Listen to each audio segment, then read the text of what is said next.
Fala aí, família da Grade 6. Demorei para gravar esse vídeo porque a gente sempre que chega das expedições acaba se dedicando um pouco mais à nossa vida pessoal, à nossa família, né? E o tempo acaba ficando um pouco mais escasso para essas publicações. Mas eu gostaria, através desse vídeo, fazer um pequeno resumo, né, do que foi a temporada para a gente no Everest, esse ano de 2023. Inicialmente, a temporada no mês de abril foi muito fria, como se não tivesse finalizado um inverno, né, rigoroso que teve. Então pegamos um mês de abril com bastante nevasca, com bastante frio, né, muito mais do que a gente experimentava em anos anteriores. E depois um mês de maio, né, mais caloroso até que o comum, o que levou muito o fenômeno de evaporação, a perda da visibilidade, né, e alguns momentos mais inconstantes. No entanto, tivemos boas janelas, boas chances de cume, né?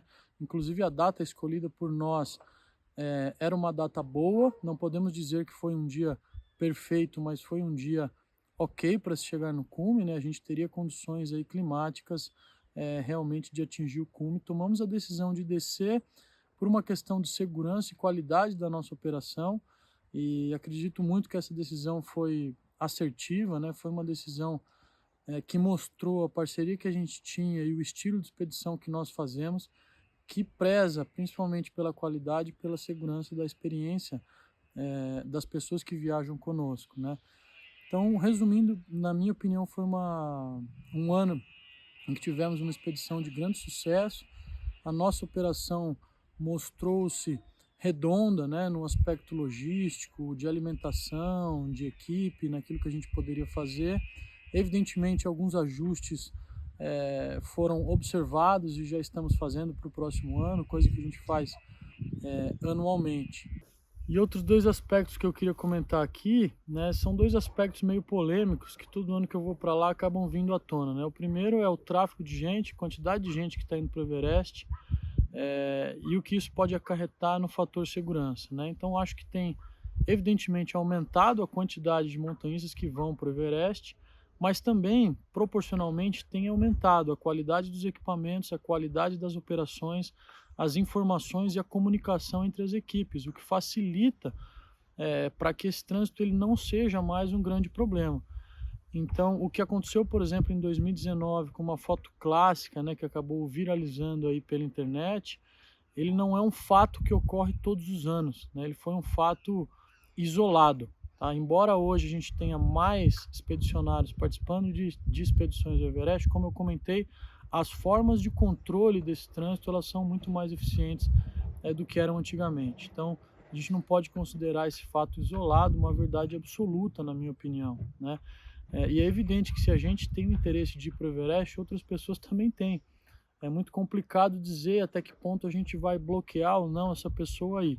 O que a Grade faz e o que eu faço desde o início é capacitar essa pessoa ao máximo possível, para que ela chegue lá, tenha uma experiência positiva, tenha assertividade, consiga chegar no cume, mais do que isso, voltar em segurança. Concluindo essa questão, né, da quantidade de gente, um dos números que faz a gente comprovar tudo isso, né, que hoje o percentual de mortes ele é muito menor do que antigamente, né, se comparado com expedições antigas, iniciais, né, hoje a gente tem um padrão de segurança muito maior. E muitos dos falecimentos atrelados ou à morte súbita ou alguma negligência logística, né, falha logística, vamos dizer assim. Então a gente pode afirmar, né, que atualmente a gente tem ainda mais segurança, tá, para escalar o Everest, muito mais qualidade operacional e muito mais condição, né, de oferecer uma experiência positiva ao expedicionário do que existia antes, né? Diferente talvez do que muitas pessoas possam pensar sobre essa montanha. Outro fator aí polêmico, né, a questão do lixo no Everest, que todos os anos também vem à tona, né, essa questão. E é mais um ponto que eu gostaria de esclarecer, porque na minha visão, né, e desde que eu vou lá a primeira vez, eu constato que o Everest está muito mais limpo do que da primeira vez que eu fui, sendo que a quantidade de pessoas aumentou, né? Então, me faz crer, e evidentemente o SPCC e o Sagarmatha Next são dois projetos que, na minha opinião, vem fazendo uma grande diferença na região do Khumbu, né? O primeiro, um órgão governamental, né, que controla aí a poluição dessa região, e o segundo, uma iniciativa privada que busca conscientizar as pessoas sobre a questão do lixo, né? Então, no Nepal, a questão do lixo ela pode ser considerada até cultural, né? Uma vez estive lá no Everest e um dos Sherpas, né, que esteve conosco, ao ver o lixo todo, né, e eu reclamar com ele do lixo, ele me disse uma frase que me impactou até hoje, que é: se Deus está presente em tudo e é onipresente, não estaria presente no lixo? Será que não é muita arrogância sua pensar que você tem o poder de causar tanto impacto nesse universo? E isso me fez, evidentemente, repensar, né, e ver que muitas pessoas pensam de forma diferente. Então, o problema do lixo no Nepal, na minha concepção, vem de um histórico cultural, o qual a gente não consegue mudar do dia para a noite. Por isso que o SPCC, montando um sistema de coleta eficiente, fez com que mudasse a cabeça da cultura local, e principalmente o Tomi, né, que é do Sagarmatha Nest, ele transforma o lixo do Khumbu em artes para serem vendidas, ou seja, transforma em capital, em dinheiro. E isso tem mudado muito a consciência da população local e evidentemente refletido na quantidade de lixo que tem na montanha. Então hoje eu posso afirmar que o Everest tem muito menos lixo do que tinha antigamente, né? E essa questão, por exemplo, que deixam cilindros de oxigênio, né, que evidentemente nunca vão se deteriorar ou coisas desse tipo, isso não acontece, né, mais há muitos anos, até porque o cilindro de oxigênio ele custa caro e os Sherpas eles recebem bônus ao trazê-los de volta, sempre, né, justamente para que eles não fiquem, por valer muito dinheiro. Então o que menos tem de lixo no acampamento 4, por exemplo, é cilindro de oxigênio. O que mais a gente pode ver de lixo são lixos de alimentos, né, restos de alimentos e outros ingredientes que usam para se alimentar, e restos de barracas, porque expedições grandes têm que montar o acampamento previamente.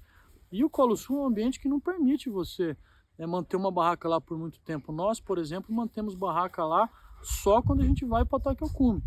Só que se é uma empresa enorme ou que vende 50, 60 clientes, você precisa fazer uma organização prévia. Então, restos de barracas, restos de alimentos é a maior quantidade de lixo ainda encontrado. Mas, por estar lá quase que anualmente, certamente muito menos do que existia em 2011, quando fui a primeira vez.